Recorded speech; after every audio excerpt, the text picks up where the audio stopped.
Kam përshtypjen që ka një lloj hezitimi që të japin para shtetit, pa një institucioni publik të themi një dëshmi, po nuk është se s'kanë folur para familjarëve ose me ndërmjetësa. Këtu shoqatat e të përndjekurve kanë rol shumë të madh dhe familjet. Ne dëshmitë e tyre po i mbledhim indirekt. Akoma nuk mund të them se nuk kemi qenë të besuar, të themi. Ndonë se ligji ka dy anë, ka dhe konfidencialitetin, pra çdo dëshmi është konfidenciale, pra nuk del. Ne kemi provuar që kemi qenë në gjendje të ruajmë informacionet, qoftë sekrete, qoftë konfidenciale, dhe përmes kësaj dëshiroj t'ja u them kushdo që ka informacion nuk ka pasoja ligjore nëse ata vinë dhe japin dëshminë.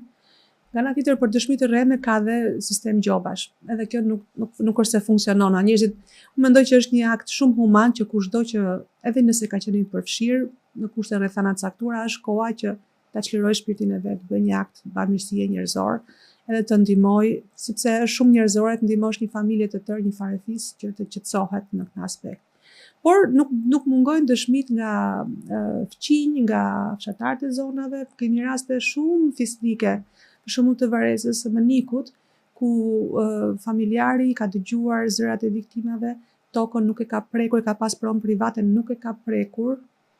Kur ka vdekur, babaja ka lënë amanet djalit, ka thënë mos e prekni se këtu kështu ka ndodhur, dhe në momentin që ka ndruar sistemet, ai fshatar, jo vetëm kaq, por ne kemi propozuar dhe për dekorim, dhe është dekoruar, sepse nuk ka akt, pavarësisht se janë njerëz që ndoshta nuk i dihet emrin publik, akti është kaq sublim dhe kaq njerëzor, me sakrifica personale, ka lënë pronën pa zhvilluar dhe ka lajmëruar, menjëherë më mbrapa ka gjetur rrugën, për gjetur mjek antropolog, ka gjetur familjarët, dhe shumë shpejt pastaj ata viktimat pa fat janë vendosur në varet e dëshmorëve të kombit, dhe aty janë sot ekspedita ende të pa identifikuar, por në një var prap në grup ku janë të gjithë aty.